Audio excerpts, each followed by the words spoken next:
Today, we are diving into a tiny strip of water that is, on the one hand, an absolutely vital lifeline for the entire global economy, and on the other, a potential time bomb. We're talking about the Strait of Hormuz.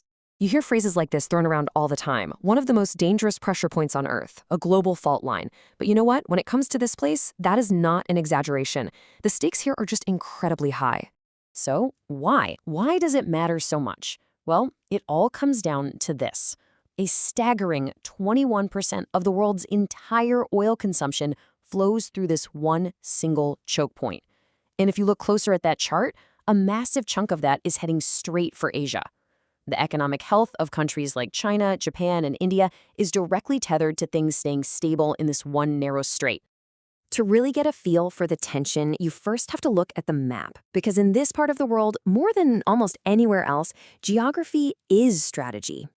At its narrowest point, right between Larik Island on the Iranian side and Oman's Musandan Peninsula, the strait is only 33 kilometers wide.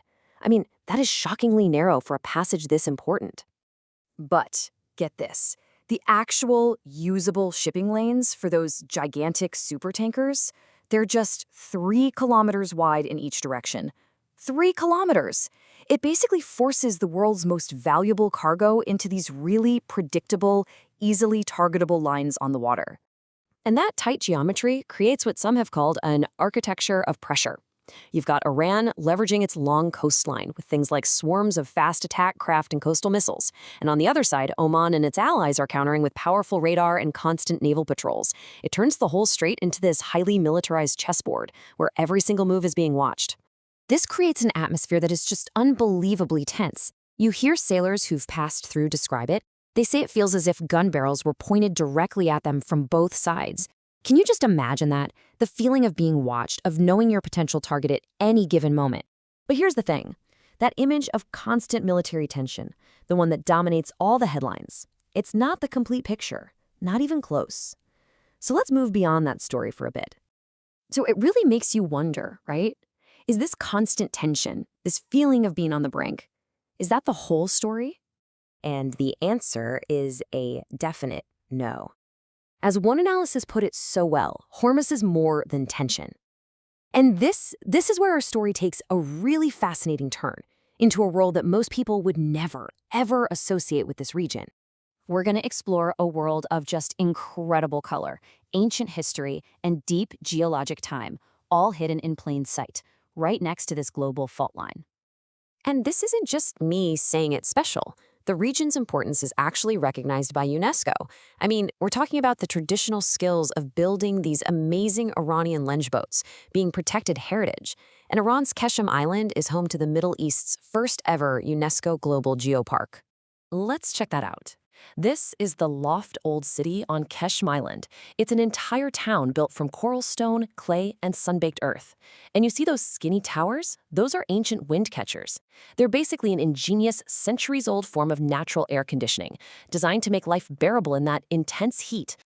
Okay, now for something that is just breathtaking. Over on Hormuz Island, there's a place called Rainbow Valley. It's been described as a landscape where geology literally becomes art, where the earth just opens up and reveals a painter's palette of minerals. It honestly looks like something from another planet. So how in the world does this happen? It's all geology. The crimson reds you see, that's from iron oxide. Those brilliant golds and oranges, that comes from sulfur compounds.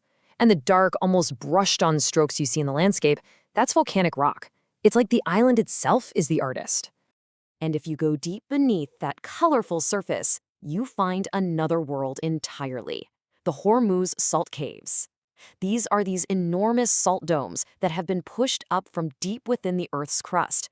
And inside it's this luminous labyrinth where the salt itself shimmers in all these different tones of gold, pink, and gray.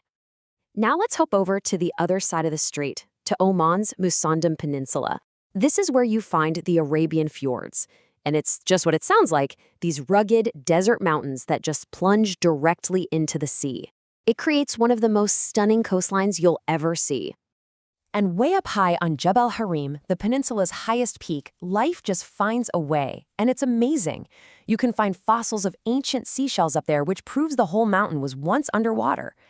It's home to these agile mountain goats, the Arabian tar, Egyptian vultures, and all these hardy desert grasses. It's a whole ecosystem that's just thriving in a place that looks completely barren from a distance. And tucked away into these fjords is the tiny, remote village of Kumza. You can only get there by boat, and life there is still shaped by these timeless rhythms of fishing and weather and really deep-rooted tradition. It's largely untouched by the modern world that's just speeding by right out in the strait. You know what's really incredible about Kumza? It's their language. The people speak Kumzari, which is this rare dialect that blends together elements of Persian, Arabic, and even older languages. It's like a living echo of the centuries of maritime trade that passed through these waters, all preserved in this one isolated community. Okay, so let's pull back and bring these two wildly different pictures of the Strait of Hormuz together and just think about what it all means. Because this is the enduring paradox of this place. On one side, you have the time bomb, right? The global fault line, the military pressure, the choke point, a potential trigger point for conflict. But on the other side, you have this treasure, UNESCO heritage, the artistry of Rainbow Valley, ancient cultures, the peaceful Arabian fjords. Both are totally real. Both exist in the exact same narrow space. So here's the takeaway. That tension? It's a very real and dangerous line stretched across the sea. But right alongside it, as one writer put it so beautifully, nature still calmly creates its gentlest moments. And that really leaves us with a final thought. In a world that is so full of fault lines, both geopolitical and social, where else are we overlooking this kind of hidden beauty? What other incredible stories are we missing when we only focus on the headlines?